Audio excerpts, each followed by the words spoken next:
mga guys, magdadaga tayo ngayon. Ang target natin ngayon, target lock natin ngayon ay yung sugpo. Tapos octopus mga guys. So tara, let's go, samahan niyo ako sa panibagong adventure ngayong umaga na to. Tapos meron tayong dalang fish net, kasi pag may nakuha tayo or nahuli tayo ng mga seashell ay kukunin na rin natin. Okay, time check mga guys ay 8:49, magna 9 na. So mga before 11 ay ahon na tayo. Let's go. Siyempre mga guys, meron tayong dalang buya or palitaw. So ito mga guys, ang purpose nito ay in case of emergency, meron tayong sasakyan. Tapos as usual ay lagayan na rin natin ang ating mga huli mga guys. So tara, let's go.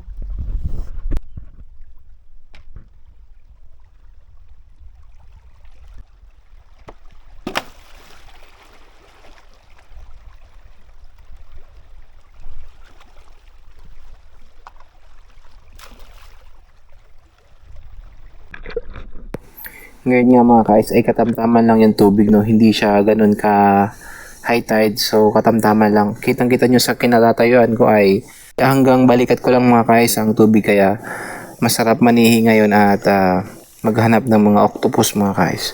So let's go. Mga tol, nakakita tayo ng sea snake, o kung tawagin dito sa lugar namin ay walo-walo. Ayun mga guys, ay isa sa pinaka makamandag na ahas dagat. So yan ay merong 8 buhay. Sabi nila may 8 buhay kasi walo-walo daw. At the same time mga guys, ito ay warm-blooded, warm-blooded sea snake, kasi nga pagka sumisisid sila ay kumukuha sila ng hangin sa taas. Tapos sa gabi sila ay pag maliwanag ang buwan ay nasa tabi sila. Maakit sila sa mga pangpang, tabing pangpang. Ayan mga guys, dito tayo sa may malapit sa may bahuran. Daming mga guys, ang daming yung isda na parrot fish. Ayan, tapos yung mga ipingan kung tawagin dito sa amin, ipingan. Ayan mga guys, masarap dito mag-fish, fish call. Ayan mga guys, ang daming isda. Ayun, nakikita nyo ng mga guys na mga bato na ganyan, yung parang yung brown na yan mga guys, yun yung tirahan ng octopus dito sa sa dagat. Tapos yan namang klase ng corals na yan, yung parang brown na yan, yan ay tirahan ng mga triggerfish or pugot kung tawagin. Sa gabi makikita nyo dyan, napakaraming mga triggerfish or pugot na nakasiksik dyan. At syempre mga guys, sisid ulit tayo. Meron tayong nakitang magandang corals mga guys. So yan dito kasi sa Sibal Island mga guys, or dito sa Concepcion, Romblon, ay maganda kasi ang biodiversity ng dagat dito, so kaya maganda ang tubo ng mga corals. Kung makikita nyo, hindi pa ako ganun kalaot, pero napakaganda na ng mga corals dito. Itong area na to mga guys ay dito sa may Gio Beach, yung medyo laot dito ng konti. Ayan yung area na to mga guys. At syempre, ayun, tuloy pa rin tayo mga guys ating paninisid. At kuha muna tayo ng magandang shot natin pang DP. Ayan mga guys, may dala pala akong spear gun mga guys. At syempre habang naninihi tayo mga guys ay mamamanan rin tayo ng isda. So let's go.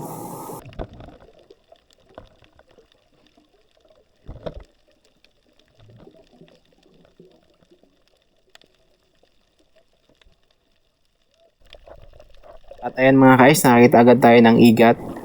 Kung tawagin dito sa lugar namin ay uborobor. Ito mga guys ay kulay puting igat na sakto lang yung laki niya. So hindi na natin kinuha mga guys. So let's go, hanap ulit tayo ng ating mga pwedeng mahuli. Ayan, meron tayong nakitang ulang. Kaso ang late niya mga guys, so hindi na rin natin siya kinuha. Ayan mga guys, so lalaki pa yan in the future, kaya hindi na lang natin din hinuli mga guys, At ayan, sa unang sisid natin may nakita tayong buwan-buwan kung tawagin dito sa amin, or bulal is in other Visayan term dito sa lugar namin mga guys. Ayan, kasi nga yung niya ay parang buwan-buwan yung hugis ng mata niya. Ayan mga guys, may mga rakan din tayong nahuli or nakikita dito sa mga siwang ng bato. Literally mga ka-ice, kapag maninihi ka talaga, nandito talaga yung mga sihi na ganitong klase mga ka-ice, no? Yung buwan-buwan kung tawagin or bulal S dito sa lugar namin sa isla ng Sibal Island mga ka-ice. At syempre, andito yung lagayan natin, yung ating net. Ayan. So, may nakita na tayo or may na kukuha na tayo kahit papaano mga ka-ice habang hindi pa ganun ka high tide. So, ayan. Meron ulit mga ka-ice. Ayan, oh. Diyan pala sila naninirahan. Yun nga lang mga ka-ice, wala tayong dalang aramble or panungkit kaya medyo nahihirapan tayo. Kaya naman ang ginagawa natin ay mano-mano lang.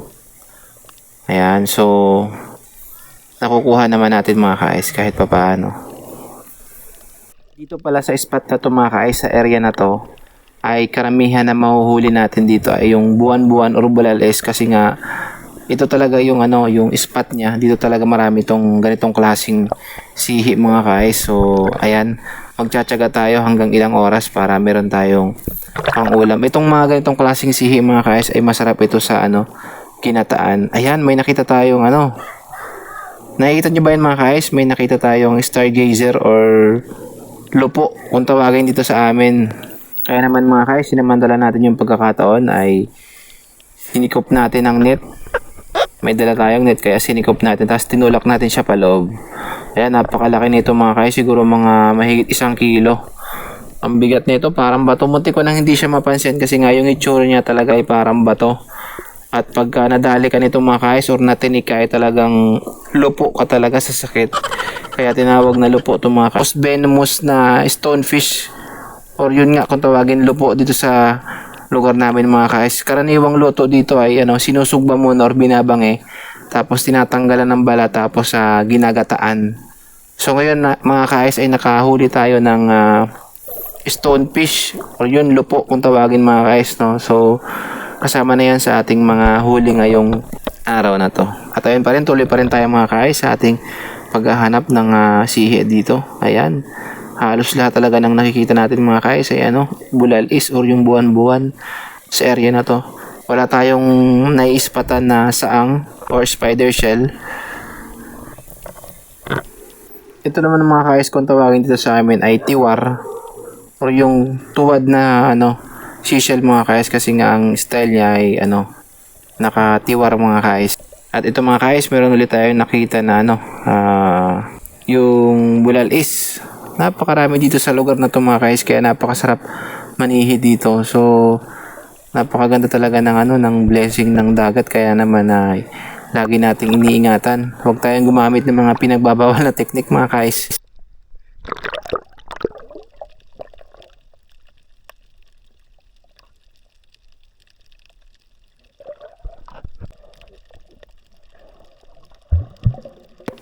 Ito naman mga ka-ice ay yung sea cucumber na kung tawagin ay hangar or yung brown na sea cucumber mga ka-ice. Ito mga ka-ice ay ginagamit kapag meron tayo nakita na octopus, yung pinakasapot niya or yung pinaka tinta niya mga ka-ice na puti ay ginagamit natin yan pang buga doon sa mismong butas ng octopus kaya naman ay humihina or nanghihina ang octopus mga ka-ice. So bibihira lang yung mga may isda na marunong sa ganitong klaseng teknik kaya naman kinuha ko agad siya kasi kapag may nakita tayong butas ng pugita or octopus ay magagamit natin to mga ka-ice. At ayan, marami pa rin tayo nakikita mga sihi dito mga ka-ice, mga butas na to. Diyan nakatago yung mga sihi mga ka-ice. Medyo alangan or mahirap ang ginagawa natin kasi kamay lang dapat talaga nakapagdala tayo mga ka-ice ng panungkit kasi yung mga butas ay medyo malalalim din. Mamaya may igat or mga iba't ibang klase ng mga tinik mga ka-ice ang ating masundot. Kaya naman, ayan, yung mga kinuha natin ay yung parang sigay or shell na ito mga ka-ice karaniwang ginagamit pang display or nilalagay sa aquarium. Yung mga ganitong klaseng shell mga ka-ice. At ayan, so ayan na yung nahuli natin mga ka-ice, no? So patuloy pa rin tayong maninihi para makadagdag pa rin tayo sa ating mamaya ay ulam para naman makatikim tayo ng ganitong klaseng shell. At syempre bihirang-bihira lang itong mga ka-ice kapag tayo ay umuwi lang ng isla or dito sa probinsya ng Sibal Island mga ka-ice, no? So kaya naman kapag nasa syudad ka na ay talagang mamimiss mo mga ka-ice itong ganitong klaseng mga adventure at paninihi mga guys, kaya naman ay lagi nating tinitreasure itong mga ganitong pagkakataon.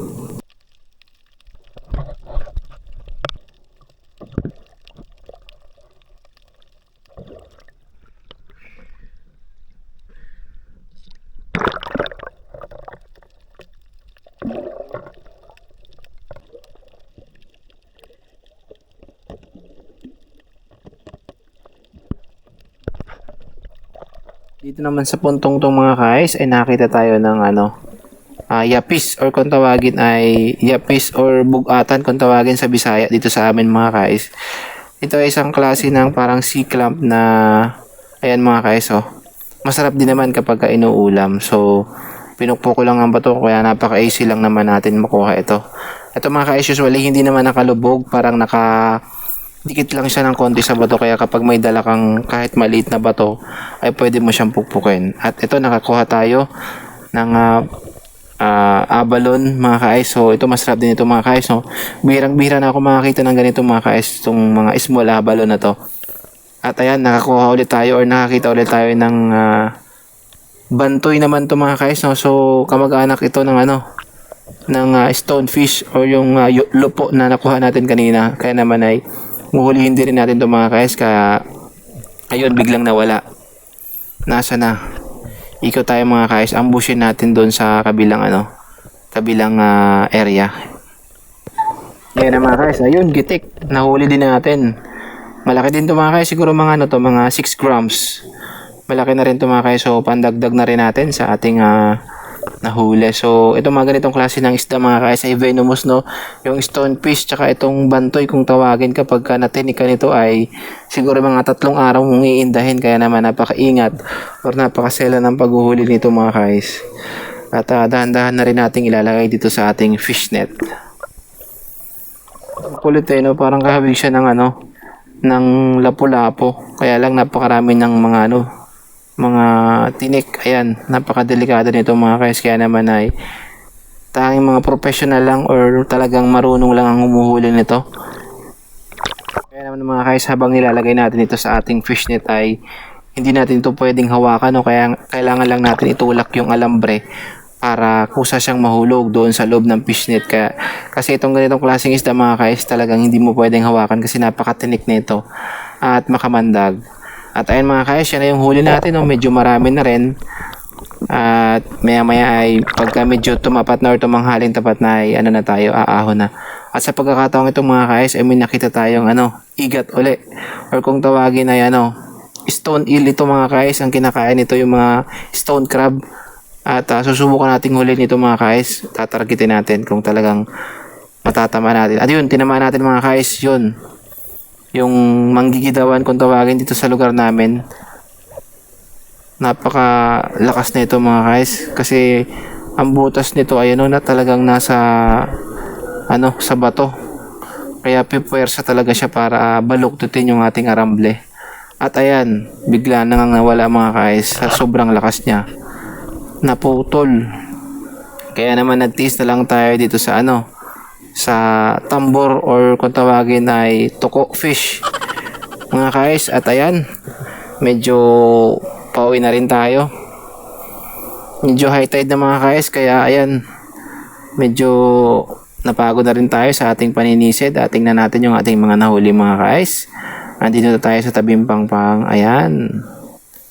So ayan mga guys, marami tayong nakuhang mga sihe at yung ating mga nahuli na lupo, stonefish. Ayan mga guys, pinagsama-sama na rin natin. May pang-ulam na rin tayo mamayang hapon.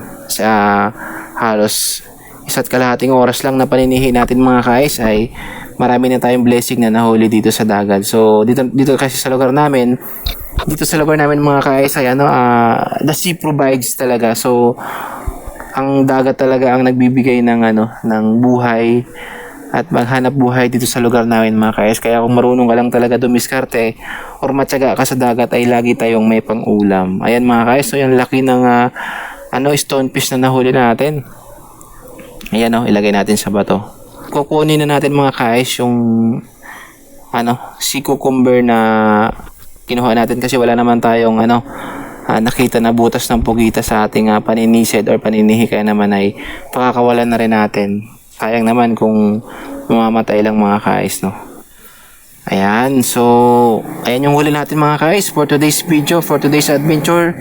Maraming salamat sa panonood. At ayan yung si cucumber mga kais, bigla na siyang humahaba, kaya naman ay stretchable pala to, no? So kapag hinawakan mo siya talagang hahaba, tapos kusa siyang liliit, kaya naman ay pakakawalan na rin natin mga kais kasi sayang din naman. So pag may ibang pagkakataon na paggagamitan natin, kung may makita tayong butas ng pugita, ay may pagkakataon pa naman mga kais, no? Kaya pakakawalan natin.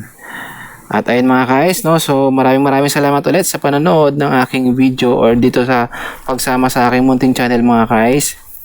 At siyempre walang sawang pasasalamat pa rin sa inyo kahit papaano ay nakakapag-upload pa rin tayo ng ating mga video dito sa ating YouTube channel mga kais. At ayun yung Gio Beach mga kais, so matatanaw natin. Medyo pa high tide na at napakaaliwalas ng panahon. So ayan, maulap ang panahon mga kais, kaya naman ay let's go, pauwi na tayo mga kais.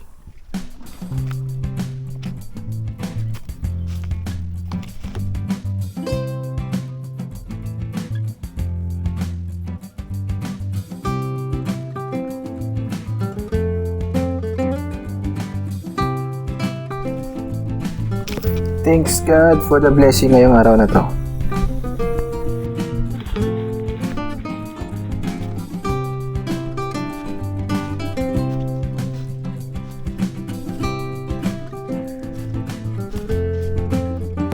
Meron tayong plangga ng mga kais, so siseparate natin yung nahuli natin. So parang i-itemize natin. Ayun, meron pala tayong nahuli mga kais na isang spider shell. So hindi ko na nakuha ng video kanina. So karamihan na nahuli natin mga kais ay yung buwan-buwan, or kung tawagin nga dito sa amin ay bulales. Tapos meron tayong dalawang stonefish or lupo na nahuli mga kais. Ayos na rin, meron na rin tayong pangulam mga kais, no? At ito mga kais ay ibablog natin mamaya kung paano natin lulutuin itong lupo or stonefish. Ayun mga kais, so napakalaki ng niya, tinik. Kapag tinamaan ka niyan sigurado. Ayan mga kais, so talagang hugis bato siya, hindi mo siya mapapansin na isda. Kasi nga ang klase ng pang-aambos nito mga kais talagang nakatigil lang siya. Kung may dadaan na isda, sa kanya inaambos. So kaya nagko-camouflage siya, parang bato mga kais. Kaya ganyan ang itsura ng stonefish or lupo mga kais. Ayan.